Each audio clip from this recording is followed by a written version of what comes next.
I'm going to be.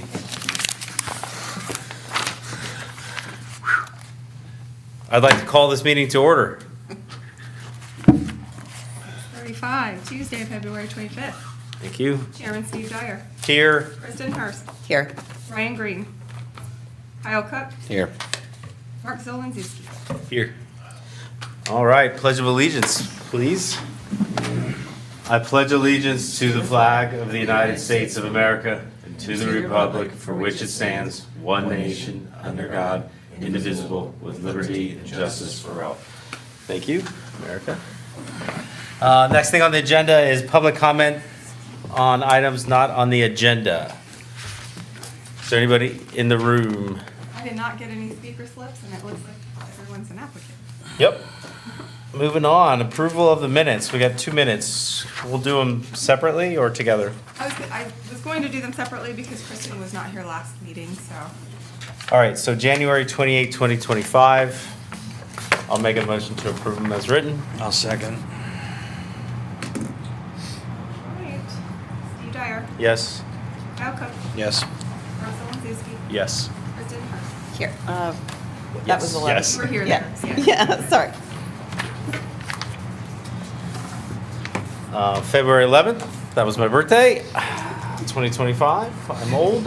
I will make a motion to approve those minutes. I will second. Thanks, Mark.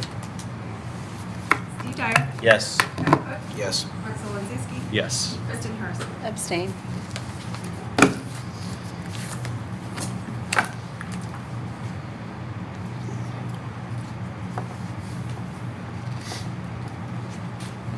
All right, halfway done. Just want to point that out.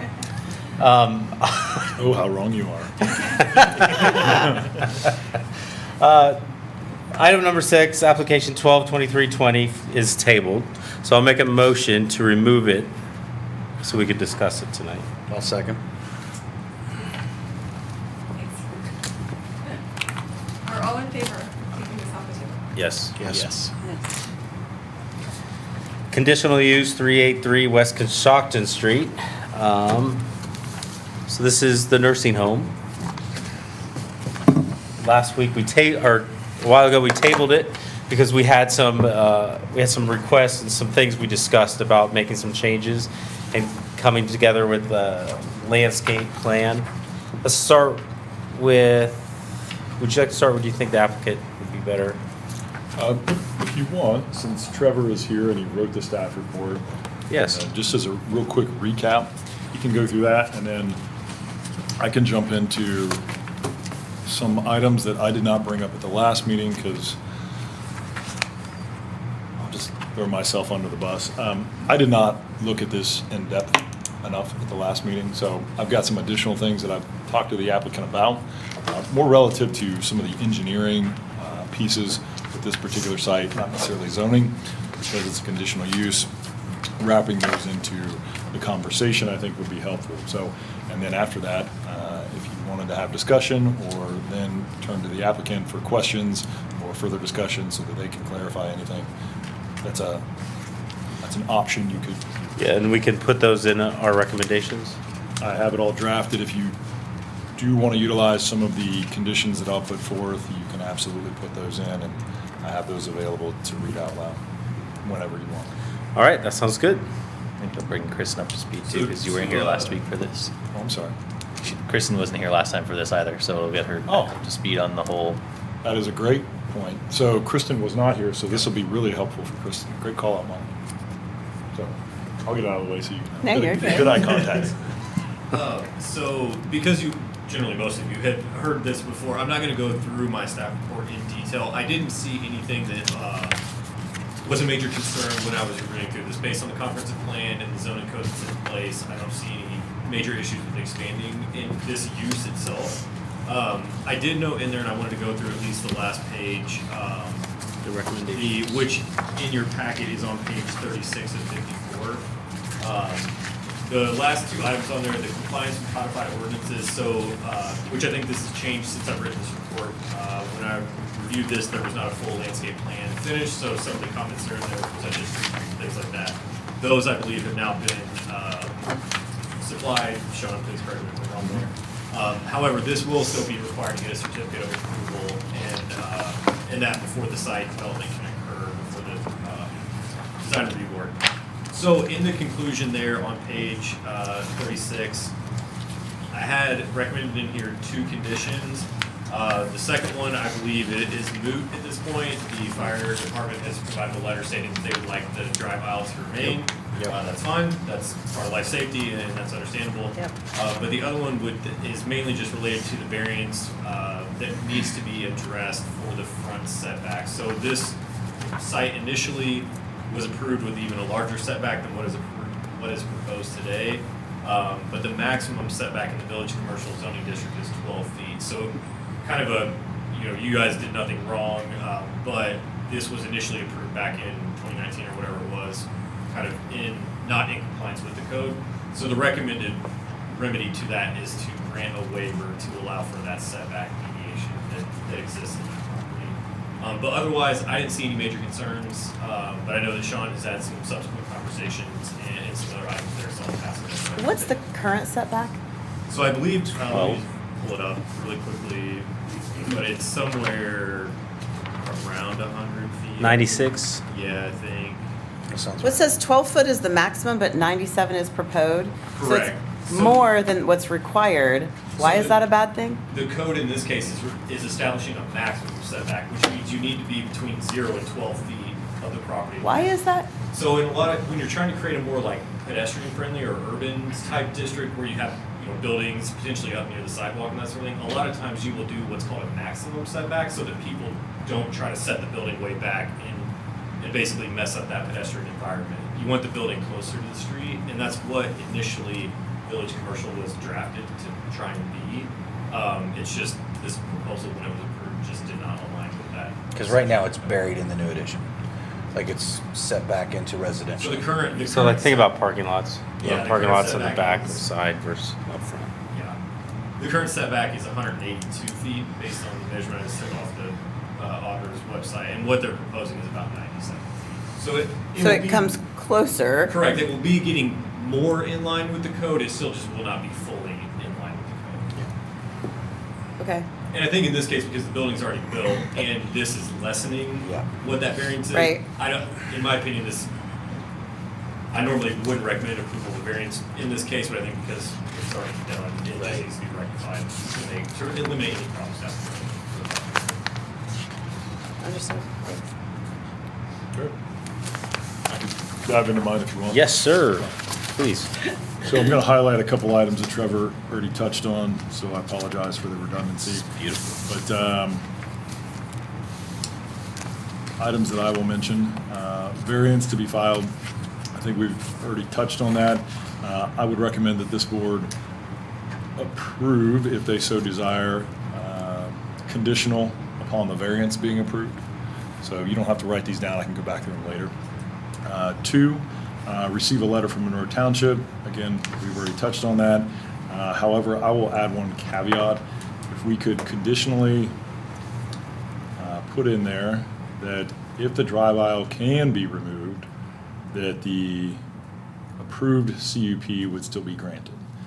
We've had some discussions with the client that if we are able to navigate something with the fire department. Why would we want to remove the fire lane? So I can let the applicant speak more on this. So from a planning perspective, I'll let It Trevor. wasn't labeled as a fire access route. It's just labeled as a driveway. My assumption when I reviewed this was that it was in there for fire safety because that's a pretty common request, or it's not uncommon to have those sort of things. My recommendation to take that out was based on the fact that this entire building has a fire suppression system in it, including the new addition, and that it's also a single-story building. So taking the drive aisleway doesn't really limit overall site mobility. You can still access the site the same way. Emergency services will have no difference in accessing the site. I just felt like it was a good opportunity to remove a bunch of asphalt between the building and the street without harming overall site efficiency and function. So it increases the green space on the site. If it's able to be removed without compromising the safety, I think that would be a win. But if the safety is an issue, then obviously it needs to It be. also reduces lights, right? it would probably pull some of the lighting that would be required for the driveway further away. I mean, the lighting would need to be there, so the lighting would be further away from those residences, just to the west there. It also decreases the impact on stormwater management. So the more impervious surface you have, the larger the retention ponds, the infrastructure, more opportunities for. Where is it now, this side piece? Is that what this I is? think that one is probably an older rendering. I will give you the most current. That was provided in the last packet, so. Currently, there's not one that goes around the whole entire building. I think you mentioned the last time that underneath the grass is it's still set there, so a fire truck could drive on it, but it is not paved currently. So one thing that I think the applicant is proposing is you can put in fire lanes that don't require asphalt, but have a gravel base or some type of structural integrity to them that allow for truck traffic to be mobile on them. That's what's there now, right? I believe so, yes. I'll let the applicant comment on that further. But that would be one option, but again, that's the discretion of the fire department. So if there is the ability for the applicant to work with the fire department to get them to pull back on some of what they believe to be critical items, I wanted to put in a caveat that if they were to change that element to the site plan, obviously with the fire department approval, that this board would be okay with that and they wouldn't have to resubmit a new plan to you all if that were to move forward with a driveway aisle being removed. So it's an effort to streamline the process, not needing to come back because a driveway aisle was removed. So that would be one recommendation that I would put forth relative to the driveway. All right, we get into more engineering items here, less zoning, but equally important. So believe after talking to the applicant, a turn lane traffic study on the original development was done by the applicant, some variation of it. We would ask that another impact study be done. If the impact study came back, the traffic study came back, that particular addition now warranted that a turn lane would be needed, that the applicant would install that turn lane or do a payment in lieu of to the city so that we could obviously fold that into a larger project if one were to occur in that specific area. So I will be honest with you, I don't believe it's going to suggest a traffic impact that's going to require an additional turn lane, but I'm not the engineer. I'll leave that for them to do that. I think it can be a high-level traffic study. I don't think it can be granular like the last time, but I'll leave that up for you all to kind of come back with some feedback on that. So one of the conditions that I would put forth is condition that should a traffic study conclude a turn lane is necessary for the additional traffic, one shall be added by the property owner or payment in lieu of can be agreed upon. Fourth, increased turn lane from 62 in the future. This speaks a little bit to the improvements that were done I want to say 2 years ago from Westview up to Wendy's, as well as from the downtown all the way to Benedict Drive. So there's a high probability that that particular roadway will see an additional turn lane. It's not uncommon for the city, for a development project, to request that right-of-way is given rather than have to be purchased. So my recommendation to the board would be that we work out some type of an agreement for appropriate right-of-way to be granted if we should ever need that for no cost to the city. Obviously, they're not doing it now, so it saves them some cost. So that would be one condition upon the property owner giving away frontage for the addition of a turn lane and right-of-way. There may be a significant amount there already, which would require minimal or no additional right-of-way to be needed, but something we could definitely study and make sure that we're not leaving things on the table. Number 5, stormwater engineering outlet. Had a brief discussion with Scott on this. Just putting a condition upon an agreement on the tie-in for stormwater outlets. If you all have traversed, and I'm sure Kyle has, up 62 towards the Tech International. Terrific project, Armstrong. One of the misses on that project was a big old 18-inch pipe coming out of the ground and basically with some riprap opening up into a, we'll call it a swale. So what we typically like to see is it be hard piped. It currently is hard piped. And I would imagine that their new tie-in would have the same hard pipe, and we won't see that exposed pipe. But just for safety's sake, we'll put it in there that the engineering on that obviously would have to be agreed upon for the tie-in. I don't see any issues there, but it's not on the plans. And if it's not on the plans, sometimes it's left up to subject to interpretation. Let's see, number 7, relocation of a sanitary line which will be added adding additional structures. So with this particular project, the city currently has a sanitary sewer line that runs across the property. It's a public line, it's not a private line, so we're responsible for maintaining that.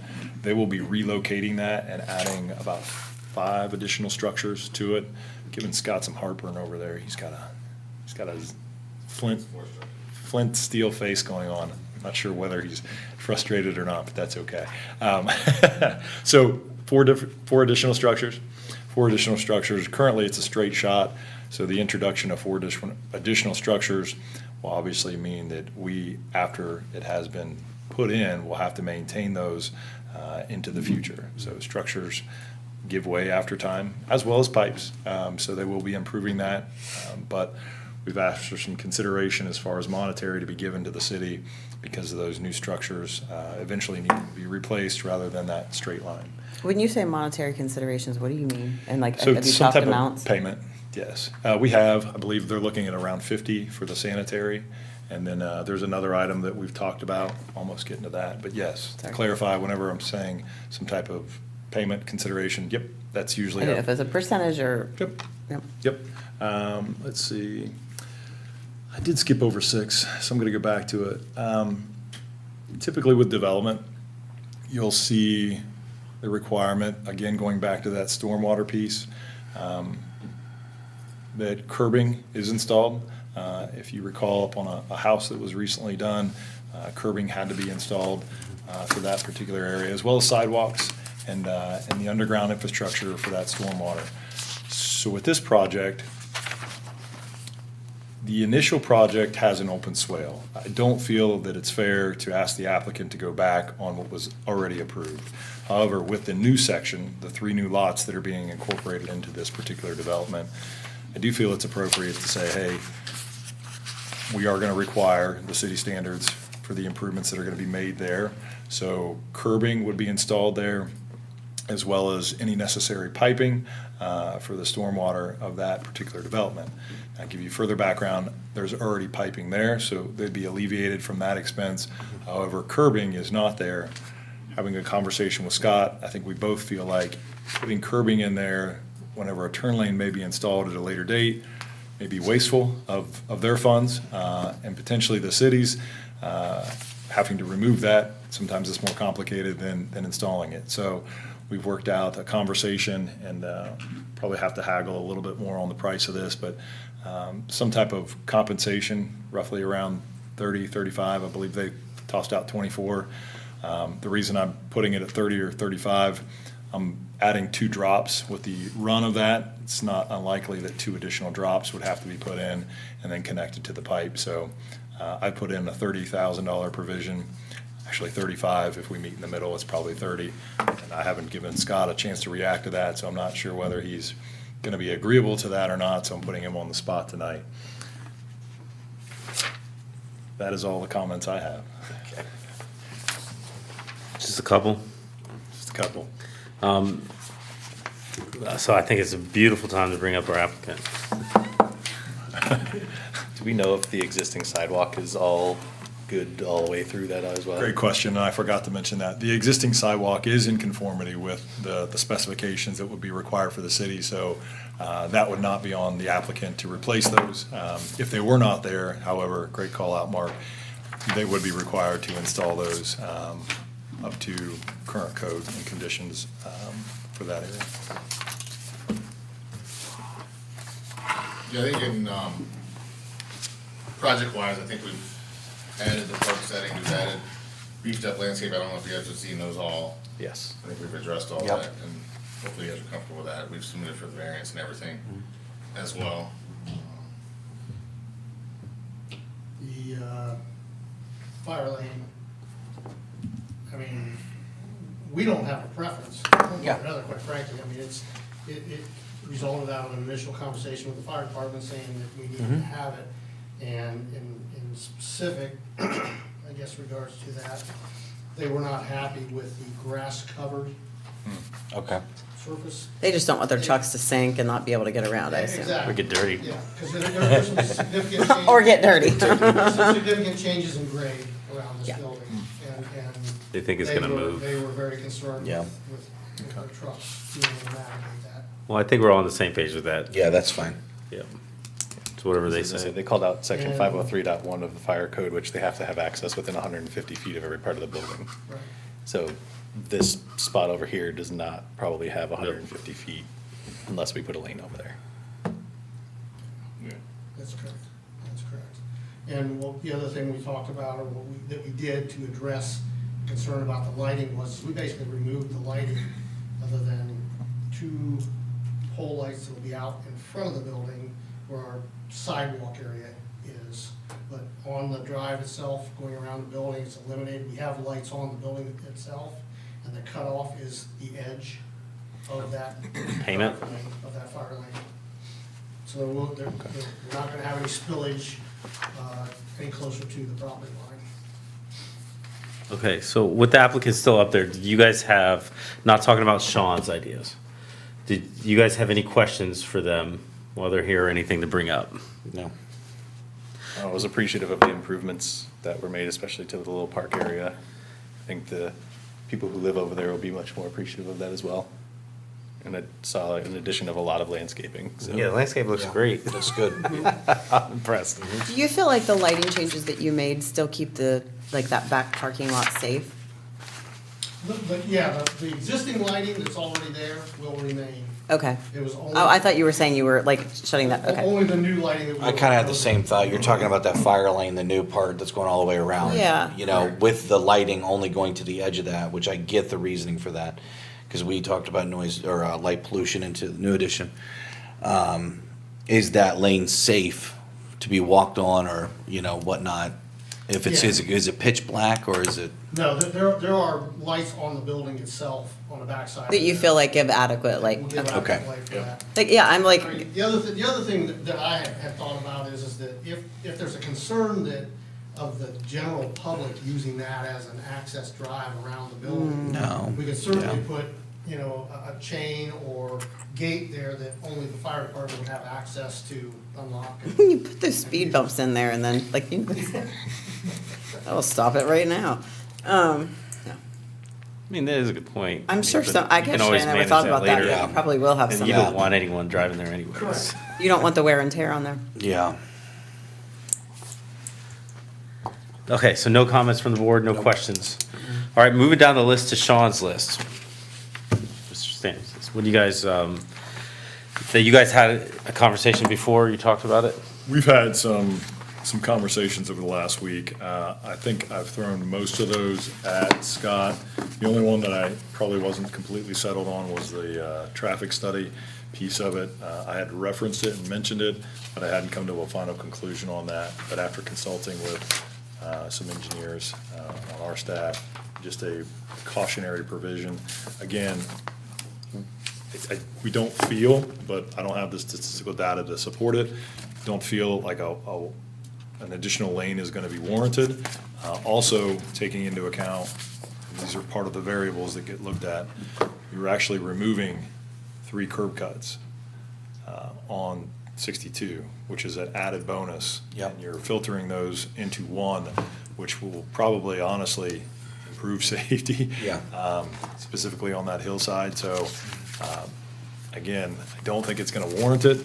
They're probably gonna be able to produce a document pretty easily that says, with the addition to the current facility, we're gonna have an additional whatever.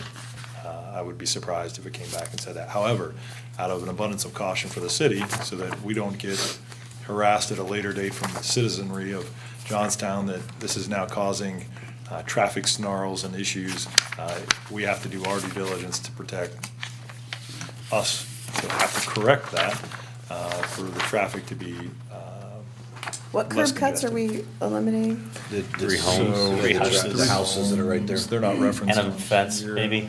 Yeah. So there's 1, 2, 3. So these 3 homes will be removed. They're marching. And this will be where the new addition Oh, is. because they purchased those homes and that's where they're, okay. I thought 30 people would show up. How many are there? 200? 200. So with that, I don't know how Scott is going to react to that. With the cost, we had exchanged a real quick email today. Scott had forwarded me over. We had some discussion. I think he had proposed 50 for the sanitary, 24 for the curb to be installed, accepting the 50 for the sanitary, but then countering on the curb and the drops to potentially increase that to 30,000. And that would be a one-time payment that they would be responsible to make to the city, and then that absolves them of any further responsibility for that project. I can't go back later and say, well, came in a little bit higher, because it's 40 years down the road and inflation hits. So that's usually how we like to do these. That closes the book out on those, and that way it's not up to the next planner or city manager, 10 years down the road to go back and reference the minutes and say, oh, we need you to contribute to the project now that we're doing it. It's easier just to get that cash up front, and then that way they wash their hands of it. But I don't know how Scott feels about those additional numbers. I think that's really the only item that I'm throwing at him that might be just more of a conversation rather than something we've previously discussed. So for the sake of this meeting, we'd like to help move things along, right? So the way you've written those up, if we like them, we can, the way they're written up, they can continue on. I can read off the 1, 2, 3, 4, Yeah, not, 5, 6, 7 conditions Not that you yet. put on it for approval if you so decided. about those 7 conditions, because there's 7 on there. Do you guys have any concerns about them? Who are you asking? You, the board? No. I have no concerns. It'd be more if the applicant has any concerns. Yeah, do you have concerns with the 7 conditions? My guess is the only concerns we'd probably have would be the monetary value of what it would cost for us to, what check would we have to write ultimately. I mean, the cost I gave Sean, the 50,000 is about what it would cost to put a brand new sewer in. So, in my eyes, that's a little high to do maintenance on it for something that's got a lifespan of 50 years. So, in my opinion, it's high. That's fair. And we just got some of that. You could potentially word the condition in that a monetary contribution would be made by the applicant or developer at an amount agreed to by the city. That way you all can take a closer look and your utilities can take a closer look, Sean, and keep this moving forward. Yeah, I've passed I us, think, right? yeah, I was gonna say that works better because Yeah, there's 2 ways we can do this. And that rolls into, Well, oh, go ahead. I was gonna say, It's almost a developer's agreement. We could almost wrap all or most of the conditions into a developer's agreement with the city, that you could say that you approve conditioned upon a developer's agreement associated with these items being reached with the city to address the monetary contributions. And that way you don't have to specify, but it gives the latitude for the city to determine what those contributions should be made. Now that, obviously, you have to trust that the staff and the engineers are gonna look at this and evaluate it appropriately. And I think that's a good call out.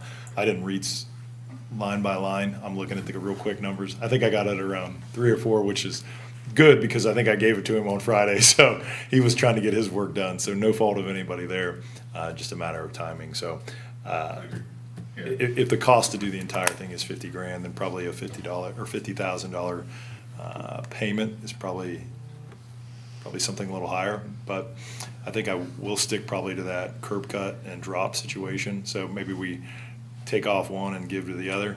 I think there's probably a happy medium in there. But that could be one way we go about it, conditioned upon a developer's agreement, or we can just condition upon, as Trevor mentioned, with the monetary pieces being decided upon the staff at a later date. Yeah, I like that. I like that. I think it's I think it's fine. fine. yeah, I'm fine with moving it. Does anybody on the board need to review the conditions? No. If you want, Would you recommend that? If they're comfortable with doing it, which is a condition, I would do it that way, save you some legal fees. I mean, Sure. it still guarantees that they're gonna make that payment, it's just you So are we don't- basically negotiating outside of the developer's agreement, but it would be an amount agreed to. And if I had to bet, by the time this goes to council, you probably would have a better number you could agree to there. Yeah.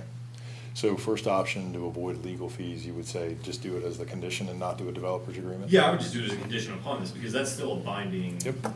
It's a binding, basically, contract on that Seven, piece we of don't have property anything for to that add to use, it. so yeah, that's Other fair. than the, So consulting with our city planner here, the first walkthrough without the developer's agreement would be the preferred route. But we could obviously make some wording in there conditioned upon an agreement, financial agreement being reached. That would allow us not to do a specific developer's agreement, which they are a little bit more in-depth and entailed, and you have to have somebody draft it, and then council typically has to approve it, an extra layer. So this would streamline it a little bit more, which there's a reason I proposed this one first rather than the developer's agreement, so. okay, so well, we already did public comment the last meeting. So without anything else, I'd like to make a motion to approve this permit application with granting a waiver to accommodate the 97 setback and Sean's 7 conditionals, use, or conditions. You want me to read through out loud? Yeah, let's Yes, do it one more time. absolutely. Oh, boy, here we go. So you're making a motion to approve on conditions that I'm going to state. Yep, you're gonna say them out loud? Okay.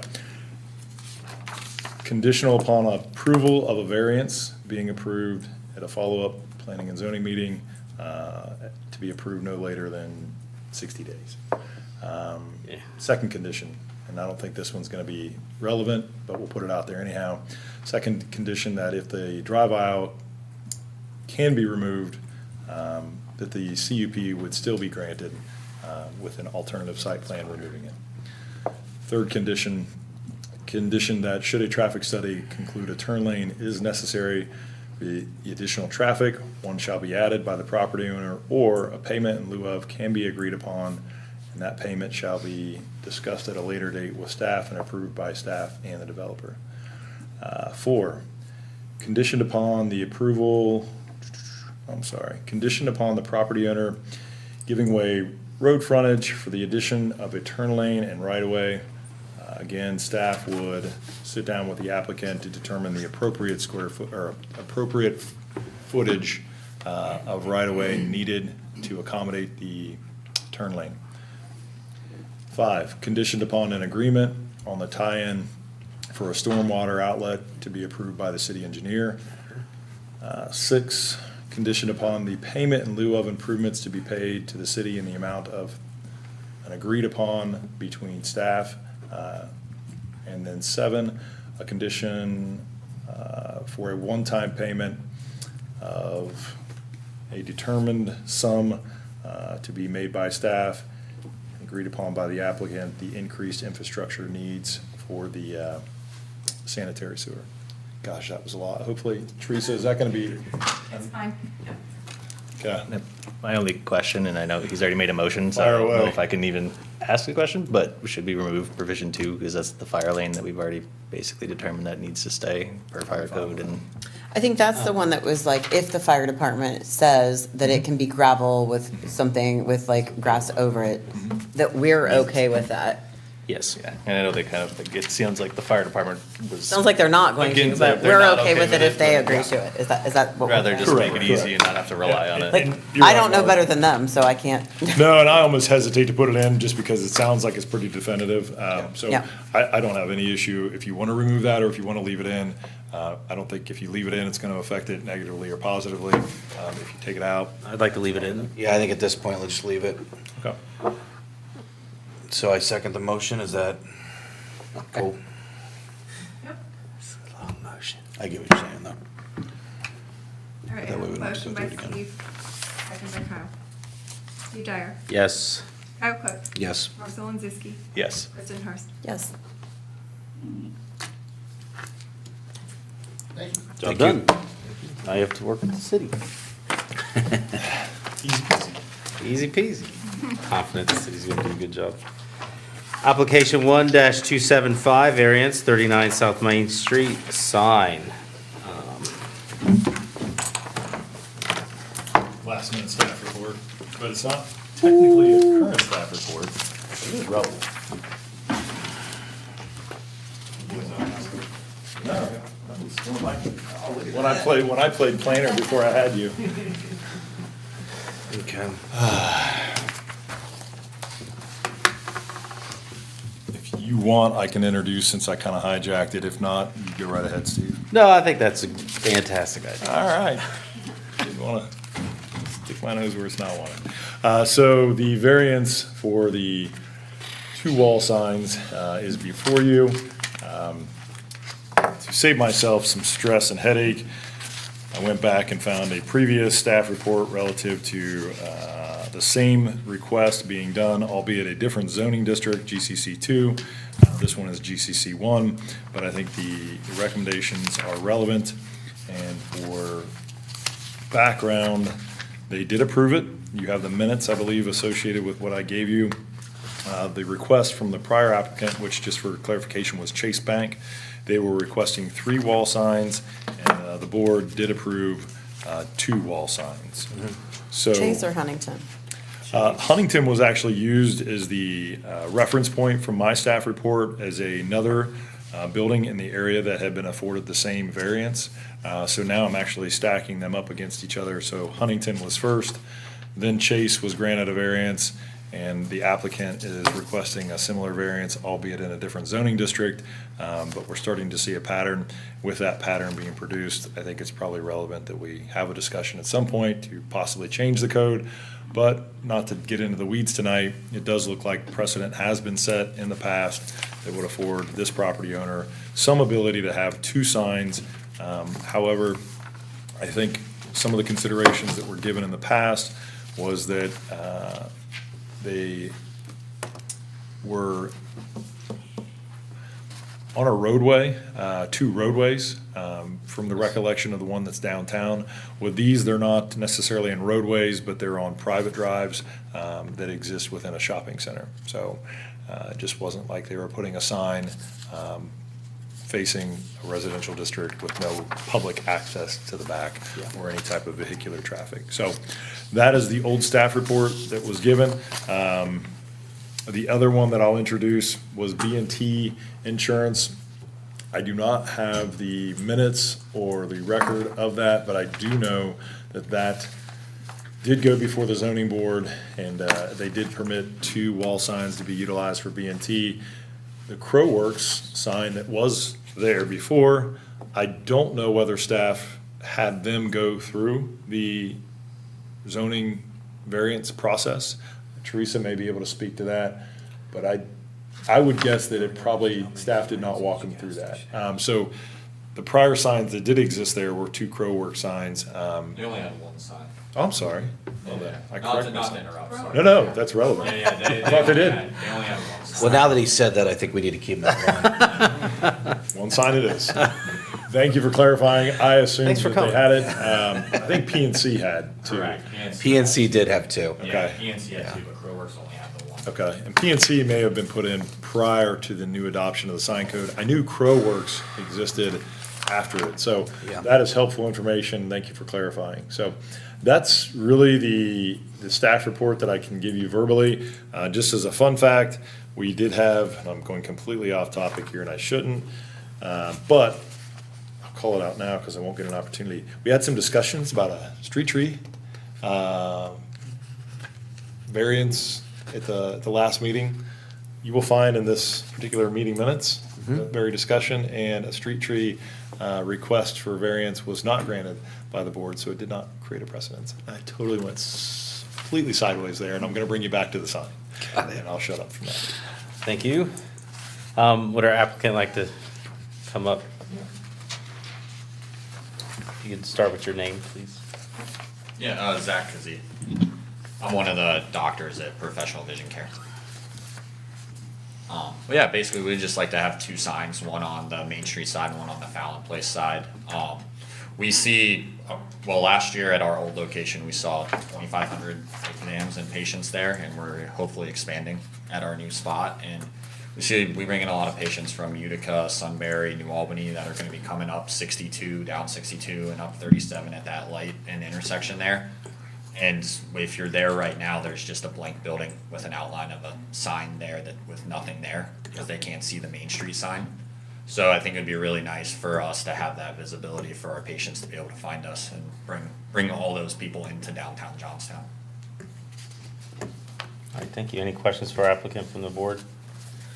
Not for me. Thank you, sir. This is a public hearing, so have to open it up to the public. Hearing none. Any discussion? Mark, you had an opinion about it?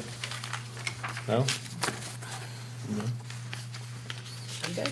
So with that, I'll motion to approve. oh, That's what I was going. Oh, sorry, Mark. I'll Go- second it. Yeah. We can switch that. No, you took it on. It's all yours. Kyle Cook, Yes. Mark Zelinski, Yes. Kristen Hurst, Yes. Steve Dyer. yes. Thank you. Awesome, thank you Thanks. guys, appreciate it. Oh, he's gonna leave. I have no more public. What happened to our public? This is the first time we've seen people leave right after, you know? I don't know why they don't. They feel so I know. polite. Like, mine's out, I'm done. Person, I've been Been in a lot real of and it's meetings been where, fun, like, but it the first hasn't person leaves been and it's fun. like a flood. Like, Yeah, everybody's afraid like, There oh, we it's go. not, it's not bad manners to take out. No. That's good. All right, application 2/2020, zoning ordinance amendment, light manufacturing. Let's get organized here.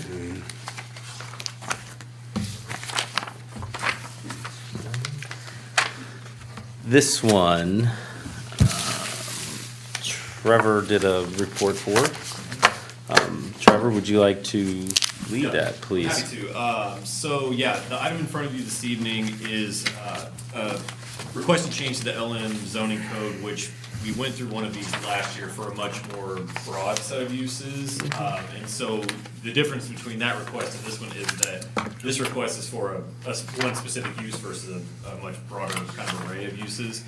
A lot of the same concerns that I had of the initial change I kept in this staff report as well. We've gone through these before and it should be a surprise to no one, but there are several areas of the LM zoning where the comprehensive plan doesn't really call for those sorts of uses. So that will continue to be a concern. But that being, I wanted to bring that up, but that isn't a total deal breaker by any means.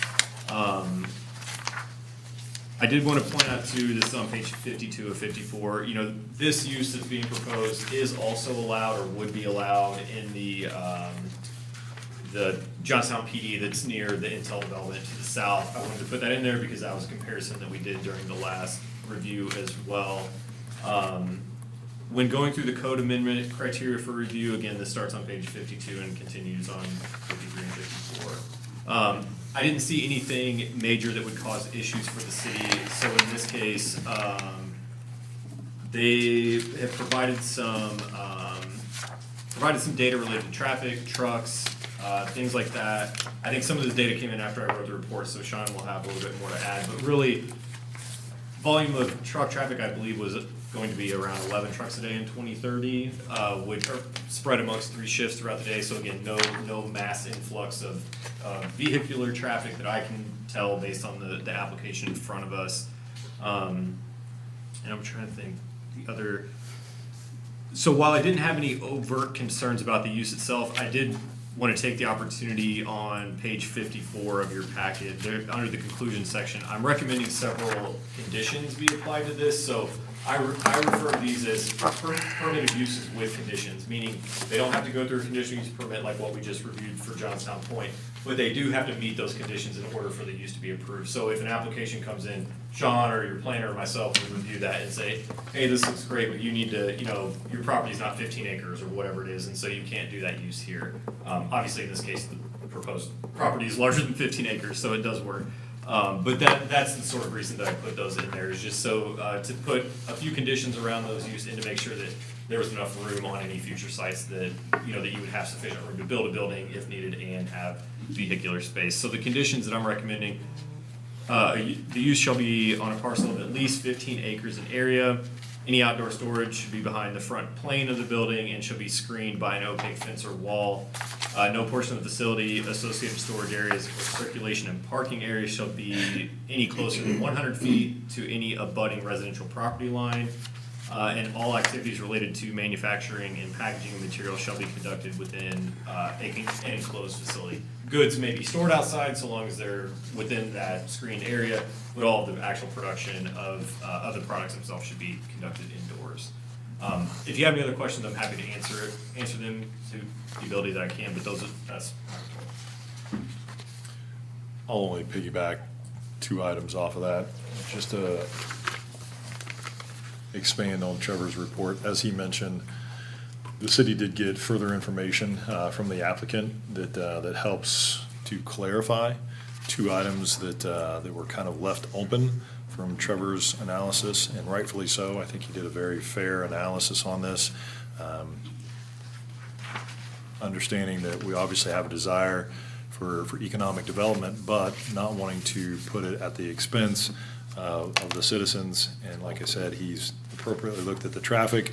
One of the provisions that we did not have at the time was the employee count to be folded into the truck traffic count. So the employee count for this particular site would be 48 employees spread over 3 shifts in 2030. So what you're seeing is not overly aggressive as far as traffic in that specific area. And whenever we're looking at this request, and Trevor and I discussed, and actually with the representative, we're looking at this not as a specific applicant. We're looking at this as a broad permitted use that's allowed throughout the entire area. So if other applicants were to come in, how would that impact the expansion of those permitted uses, same permitted use in that area? So as Trevor mentioned, it's probably unlikely that another applicant would come in with the exact same use, but not outside the realm of possibility. So hypothetically, if another property was undeveloped or one that was currently developed wanted to take on powder coating, manufacturing, and paints, we would see a similar scenario. And it would be, after this, a permitted use, which would no longer have to come before the board, but the manufacturing of that is obviously going to be very similar to what the applicant is proposing. So you would see a similar crossover with the traffic. So 48 employees spread over 3 shifts. I think in here it's actually 2.2 trucks per day rather than the 11. So I just want to clarify that. Either way, it doesn't seem like it's going to be too congested in that particular area. The other piece that Trevor rightfully called out was the utility provision. How will this impact the utilities to Johnstown? We had some high-level conversations prior to the applicant submitting. They didn't have exact numbers, but with the rough numbers that they gave me, I felt confident to move this application forward. They've given me a more exact number on the specific water needs, just to make sure that it's not going to negatively impact our current water consumption for other purposes and our constituents. It comes in at a whopping 440 gallons per day. So we are going to be able to easily cover that. That's probably about 3 homes. So this is not going to be a user from an industrial standpoint that requires a tremendous amount of water for its productions. Sometimes if you get into a food service or other types of manufacturing, they can upset the apple cart with the amount of consumption of water. So again, similar use, a similar site wanting to utilize the same permitted use. It's likely that their request would be similar, maybe 500 gallons a day or something along those lines, which again would not impact us and constrain us in any way. So those are the only 2 additional items that I will put forth before the board, but I think they're important to consider because those are things that you should consider with any other requests that are made for any type of amendment specifically to that area. And the water is probably an additional piece just in anywhere in Johnstown, so. Do we have any provisions surrounding filtration of air and or water runoff slash, I'm thinking of everything that coming out of, being that this is chemicals and paint? Sure. So I'll address 2 items. One is just the general stormwater runoff. from the feedback that we've received, I believe they're gonna continue to use the same parking places, so no additional impervious surface is gonna be created. However, not necessarily that that would be relevant, because again, if someone else were to come in, but they would have to follow the same engineering guidelines that are set forth through our Title 13 permits associated with Ohio EPA standards for any groundwater runoff. So if they were to create more impervious surface, the proper infrastructure and placements of that retention pond and filtration would have to be put into place. Now, specifically to, I think what you were mentioning was the sanitary side. So the manufacturing of this, is it going to impact the sanitary, what's going down into our sanitary drains and for our water treatment facility? We have got no indication yet. However, we do have the provision within our code that if one is needed, we can pull that lever at any time. And we have a manufacturing company just recently that went through that process. They wanted to do some washing for Armstrong, complete transparency, and they've been a great partner in this. Had to do some pre-treatment prior to its entry into our sanitary system. If that were the case with this particular manufacturer, which I don't believe it is, sounds like they're just adding it, not necessarily washing or putting any additional chemicals in, but that will be something that is monitored prior to the obvious final permit of their application. So it's not uncommon for pre-treatment services to be installed. Last year was actually Johnstown's first, so there was an extra provision that we had to go through with the Ohio EPA, and it needed to be expedited, so the actual applicant paid for it, and not waiting for the Ohio EPA, which takes a little bit longer to do it on the city's behalf. So now that we have that, it's a little bit more streamlined process. They had to do an analysis of our current receiving stream and our current plant, so we have that data. So if they should need something along the lines of pre-treatment, it should be a rather expedited process, and then they put it in. And I don't know, are you aware if they're gonna need to do any pre-treatment? I don't think they anticipate having to, but that'd be a good conversation just when they review your effluent standards for discharge. You know, that's a very common practice you point out. It's required. That's incumbent upon the industry there to meet your standards for effluent. And just not for water discharge, but for any airborne discharge, I was in the process of writing a condition, and I thought back on previous experience I had.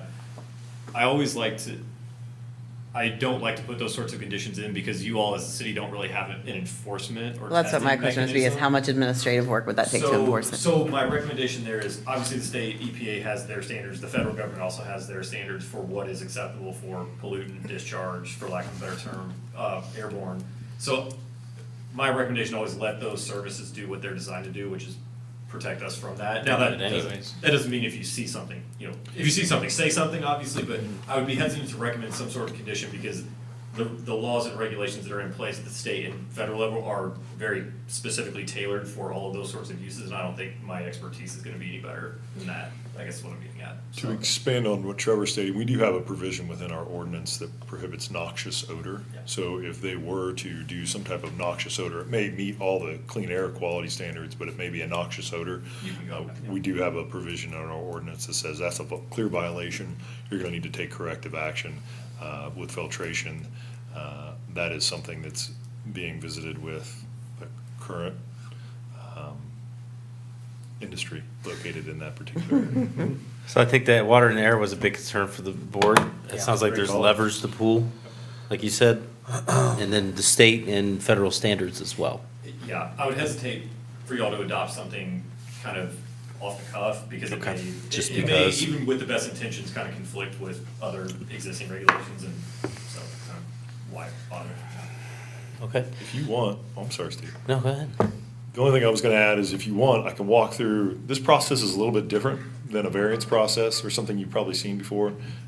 This is a recommendation piece, and I can walk you through that process. Or if you wanna have the applicant come up first, I can do this now, and that way you can move forward and I won't have to talk anymore. So I'll just do it now instead of asking. I like having you talk. Go ahead, Sean. All right, good. Just get it out of the way. So this would be a recommendation to council or a recommendation to deny to council. So approval or deny. Council would then take it upon themselves, I believe they have to wait 30 days after you make a recommendation, one way or the other, to then hear it, and then they'll have 2 readings before council. Council can take your recommendation and move forward with that, or they can completely Disagree. disagree It's and just go a an recommendation. alternate way. Got it. And just as a point of clarity, you have 30 days to make a recommendation to council. I would only ask if you do want to utilize those 30 days, that you give some specified reason. From a legal standpoint, it helps some defensibility if we get challenged, that there is a reasonable reason for you to need an additional 30 days to consider it. If you don't have one, then obviously make a recommendation to deny or approve. But if you do, I think that's totally warranted, that you can bring that up and request more time. So, The question I have here is our comprehensive plan has that intended for future use for residential out by that way, right? great question. Further, yes, correct, further to the east of kind of Commerce Boulevard where it is currently, yes, that is in the comprehensive plan, was identified for residential uses. This particular site sits Adjacent to Commerce Boulevard. here. Existing. Yeah. Yeah. It's an And it existing is building. within- Now, again, as Sean was saying, we're This is looking the at comp plan, so this would be LM residential. holistic. Yeah, say it's as a whole. Right. That was my However, I question, think, why is it the whole again, thing? Great question. kind of being careful and very surgical about making changes, because we talked about this at length last time I was up here about what can we do to make some changes to get rid of some of that LM and maybe rezone it to something more appropriate. But I think in this case, while yes, if you wanted to take a hard line look at like, we're expanding an industrial use in what's identified for residential land use, I think you probably could say, let's just not do that. But that would also kind of tie your hands for any changes until you address all those Sure. underlying LM issues. So that's unfortunately the burden you all have to bear, is weighing those, each decision. But I think overall in this case, in terms of expanding this allowable use within the zoning district, is generally within the spirit of the LM zoning district and the comprehensive plan, I would say, because it's at least it's reusing an industrial property that really won't be used for anything other than industrial properties. And I know that's very site-specific in that statement, but in general, I think as well, this is an allowable use that also is not going to tend to generate a bunch of repeat customers. Basically, I think, I don't think paint and powder coating manufacturing is like the next big boom in central Ohio, but I think that this is an opportunity for y'all to expand allowable uses in a meaningful way without just opening the door completely. Yep, like with all the use cases like that. Correct. Like last time, yeah. Yeah, and you will have a high level of detail in terms of what to expect in terms of employees and utility demand and that sort of thing that we didn't have in that previous amendment that was proposed. Yes, absolutely. And those are, like, for the estimates, for the utility and the water consumption, those are estimates. Is there anything held to that? Like, is there anything contractually that says, we think it's 500 gallons a day, but it could end up being 50,000? It's a great question. The only thing that I will point to is, Because I can tell you my estimates, anything, and I can tell you depending You are right. on the initiative at work, it can be throw it, absolutely. or it can be based on lots of data, so that's like. You are 100% right. I will tell you that from a qualifying standpoint, and I'll let the applicant's representative speak to this, they submitted for some type of tax consideration. I'll let him speak a little bit more to that. Those tax considerations are usually tied to those employment numbers and things that they're going to do. So because the state of Ohio has received submittals, I gotta believe that there's some accuracy to them. If it weren't for that, I would probably say, yeah, let's have some qualifiers in place. But because they have incentives tied to those particular employment levels, I would imagine that if they could have increased the employment level higher, which they may within a certain degree, they would have, because it would have entitled them to more tax incentives. But because they're really honing in on the realistic expectation, it's probably a pretty accurate number, but I don't want Okay. to speak for the applicant. Would you like to come up and talk to us?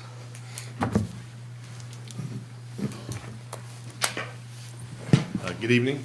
My name's Ryan Scribner. I am with the Montrose Group, and this is kind of a weird dynamic, and I'll explain like which hat I'm wearing. It's like there's a few of them here. We're an economic development consulting firm. We have an engagement with One Columbus, which is your regional Jobs Ohio network partner that serves this community in all 11 counties of central Ohio. And we support One Columbus with all sorts of tasks and interactions with communities and with companies. In this case, they had a competitive manufacturing prospect that when we first started talking with the city last year was codenamed Project Crayon. Crayon. I'm from Southern Ohio, so I understand everything you do.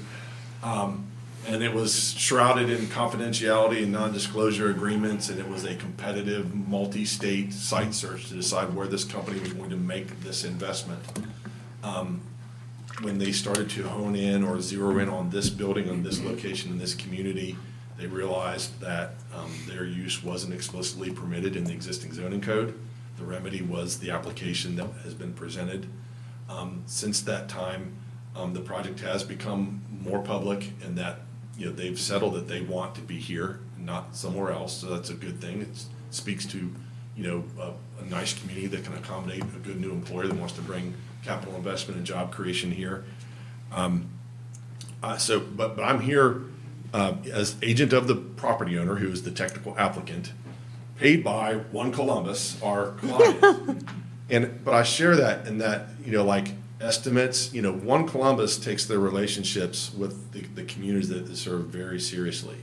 And I would not be here on their behalf sharing estimates around water usage and job creation and traffic counts if we didn't feel pretty good that they were candid, they were accurate, real, credible, and conservative. And so, sometimes when there can be a little different dynamic if a developer is coming in and trying to sell you on something, and we're not doing that. We've done our very best job to describe the project as we understand it, and you guys have had great questions. And for what it's worth, the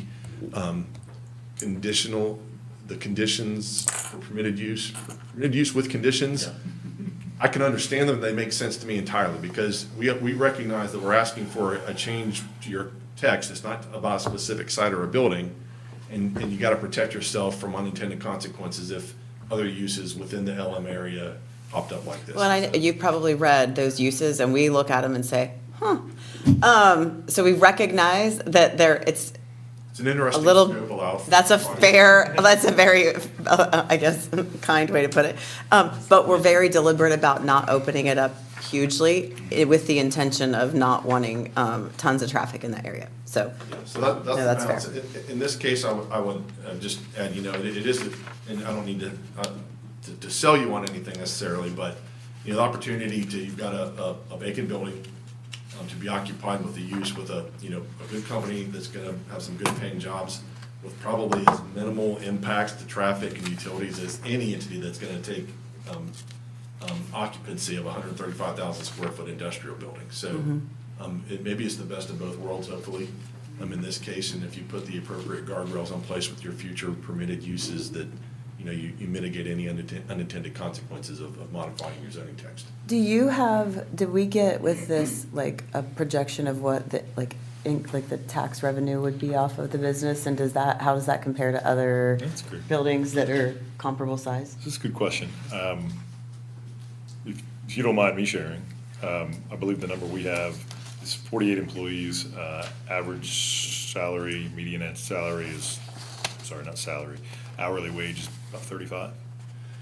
Yeah, so we did a couple of things. When we were putting the application together, we pulled data from, there's different databases we subscribe to, and within that industry, in this part of the state, the average wage is in excess of $100,000 a year in salary.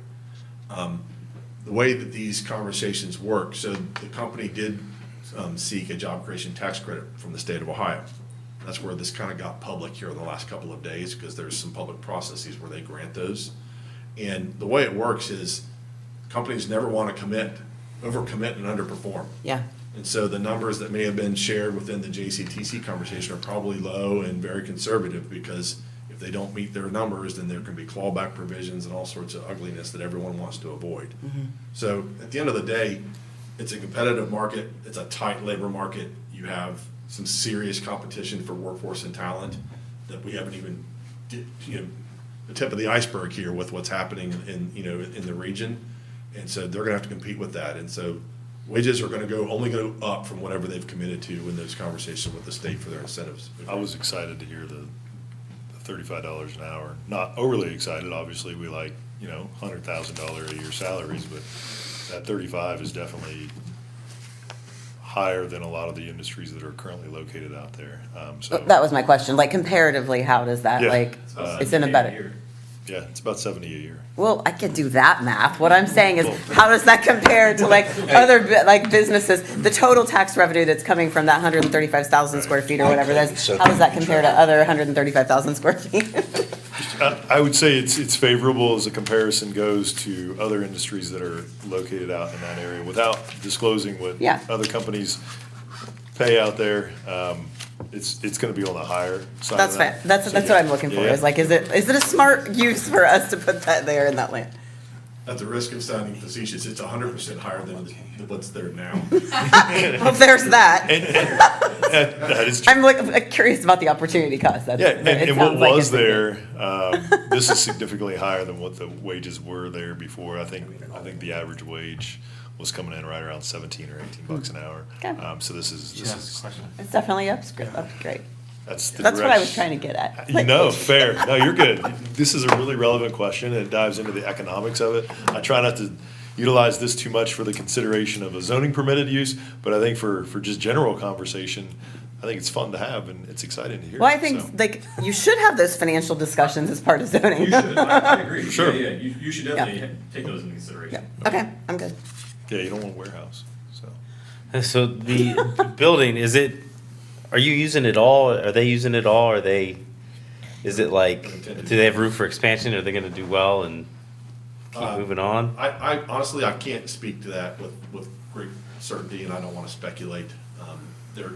I believe that they feel very comfortable that it'll fit their current and needs. future business plans Yeah. and needs. And if they do have to expand, they'll be back for conversation with the city around appropriate, permitting and procedures for that. Clear up the residential part, but you had a question? Yeah, Trevor in here, I guess would this be, I say 3 of 6 or 48 of 51? And I have the old printout, so in here you say, while the general expansion of allowable uses within the LM district is inconsistent with the downtown village residential and suburban residential land use designations as proposed in the application. You say conditions for the use could be applied to limit where within the LM zoning district the use may be allowed. So that I put that statement in there to basically have the reader go to the recommendation section. So that's why I included in there the minimum 15-acre lot size. So a lot of those parcels that are zoned LM but near downtown are small, So we're Something like that. safe to change this and it won't be affecting that area that we talked about rezoning? Really, I think there's a few Yeah, other that's kinda my properties question. along Commerce Boulevard that would meet that 15 acres. Sure. Minimum requirement, and I think if Tech combined both of their parcels, they would have more than 15 acres. Yeah. But generally, it really pulls a lot of those parcels out of contention for this use even being there. And again, I felt like any sort of bigger manufacturing use, you always want, because the expansion question is good, but even though we don't know that today, knowing that these sites are big enough, if you build a 10,000 square foot building today, you could expand that 2 or 3 times Oh, and yeah. still not have to move sites, sort of thing. So it kind of builds in a little bit of that possibility for future expansion, just from a regulatory standpoint. Perfect, while protecting the area that we've been talking about. Exactly. That's great. Okay. I guess everybody's favorite permitted conditional, whatever it's called. I think if you all go through and this isn't applicable to this, this is just kind of a side comment. If you all go through a fairly major zoning code rewrite, you will probably end up with a lot of permitted uses with conditions. That's very common in modern zoning codes. If something is problematic for every single development that comes through, like for example, like fast food restaurants, you know that you need however many feet of stacking lane. That's just a condition of that use. You don't have to come get a conditional use permit for that every single time. Yeah. That sort of thing. So the water, air was taken care of, answered, the future growth was answered, there's no parking issues, just the semi-truck, the traffic, we talked about that. Yeah. I can't think of anything else that I No, had every questions for. question I had was answered. Check for public comment. Yes. Public comment? We have to. It is a hearing. Let's open it up to public comment. And that's it. Let me just say, I've been involved in some other rezonings recently where the whole room would have been full and you would have had 2 hours of public comment, so this is great. I'm actually surprised we don't. Well, where it's at, I don't think we're gonna have any. I think the community will support it, to be honest with you. It's existing. Oh, I mean, not just for this, Yeah. but I mean in general. Yeah. Yeah, so hearing that, do I hear any, I would make a motion. do you want to review it first or you want to make a motion? Well, I was gonna put that all into the motion. Okay. Make a motion to approve the application with Trevor's provisions included. To make a recommendation. for Recommendation approval. for Yes. approval. I'll second.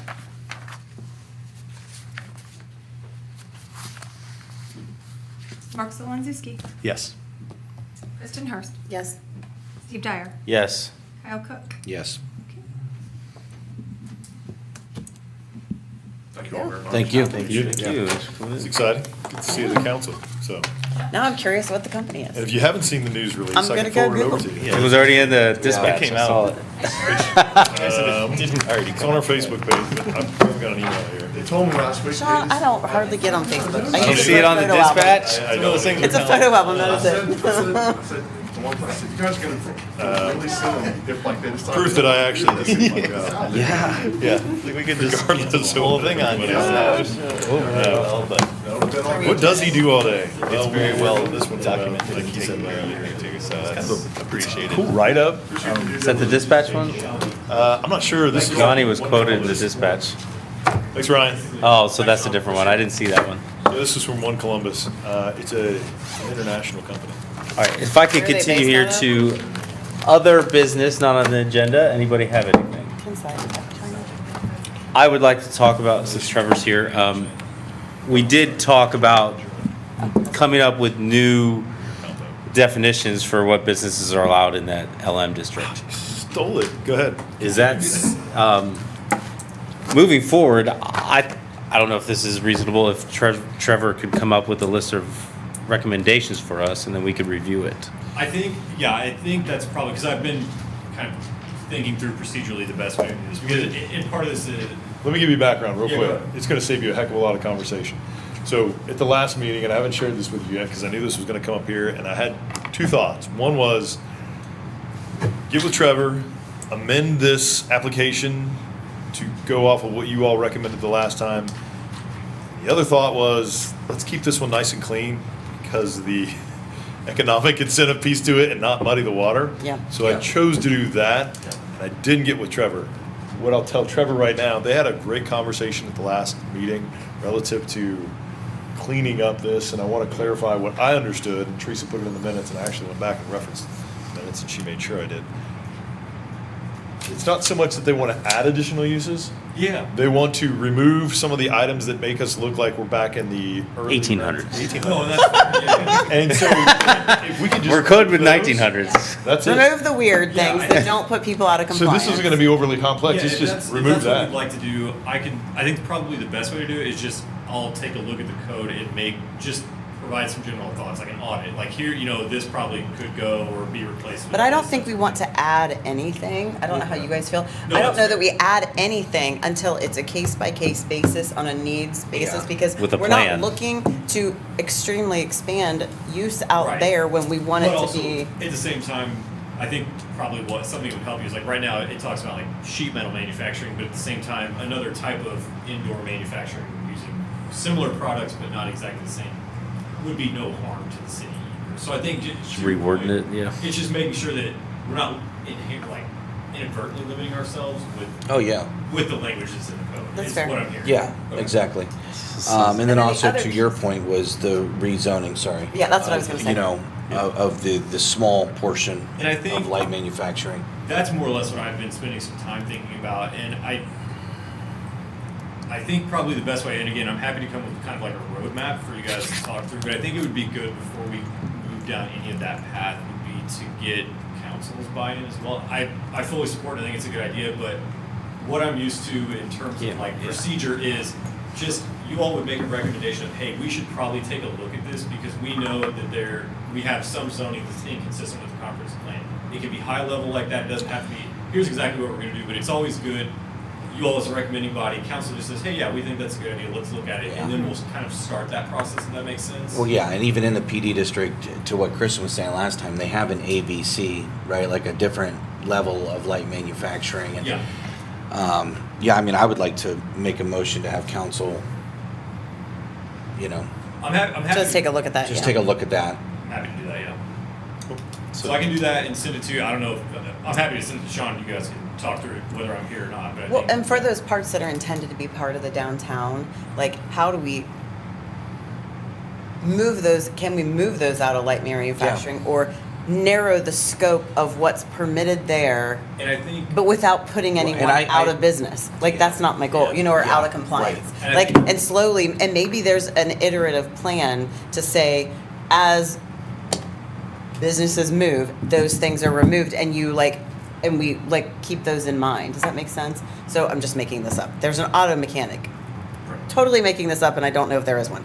Auto mechanic, and that's an approved use, but it's intended in a residential area or something. Then we remove it when that business moves. But we don't want to I don't want to put someone out of business. Yeah, so. Does that make sense?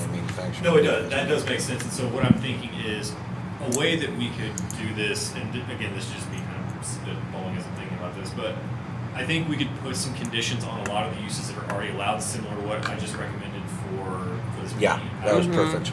And we don't have to say all of them have to be 15 acres. You could even say, honestly, just saying that you have to have 1 acre would probably preclude 90% of those lots near downtown from ever being used. And then everybody else is grandfathered in because they're Yeah, and already if they there. already have an existing use, they can continue to do that Until this. forever. Yeah. It's just a legal non-conforming use now. If that use stopped, they would not be able to pick it back up, Right. which kind of solves. That's the problem kind of over what we're time. going Yeah. for. That Yeah. way, you're gradually changing towards the target state, right? So let me put some thought into it, and I can write some language, and we can kind of talk about it that Yeah. way. Cool. Yeah. Do you see, and this is a challenge that exists with what you're proposing, and I'm just putting out the challenges. Sure. It's No, not it- impossible. Don't assume I'm right about anything. Well, no. Well, and this conversation's been had before, not only by this board, but a board that I was a part of years ago. And through understanding and education and getting with planners and getting with attorneys, you learn a variety of things that you're like, God, I wish I knew at the beginning of this process, and I wouldn't have wasted all this time on this thought we had, Yeah. this thesis. Sure. So, anytime you want to blanket, I'll call it blanket, remove a zoning district and replace it with another, I'll let Trevor kind of comment on this. It is legally not impossible, but it has a lot of pitfalls. So there's two options you can do. You can do the blanket, where you're going to say, we're going to recommend that we change the zoning from light manufacturing to, call it residential. You can get challenged legally from the property owner, as it's called a taking, and then sometimes there's required compensation. Now, if all the property owners agree to it, great. Or you can have the appropriate public hearings, but it's- Because like they could think it's Well, It takes one person, right? sure. yeah, potentially worth more money if it has more correct. But uses.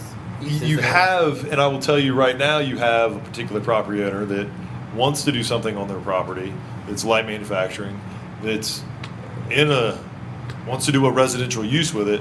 So the recommendation from staff is going to be to this property owner, if it meets the comprehensive plan, we pull out the comprehensive plan, we say, okay, the comprehensive plan points to residential. You can then come in and request that your property is rezoned, and that way it's the applicant, the property owner making the request. Acreage. What's that? He has enough acreage, right? Yeah. Yeah, It's- and I think I'll show that's that. the thing. We don't necessarily need to do the blanket. I really like Trevor's idea of. That's probably a good Yeah. stepping stone way to do it, like an incremental way Yep. to do it Yeah. before, because I think again, if we were to rezone some of those parcels within the downtown lanes, like the smaller ones that are many of which are being used for So residential. ask city council first. I don't know that we would want to replace the existing LM with any of the zoning districts you currently have.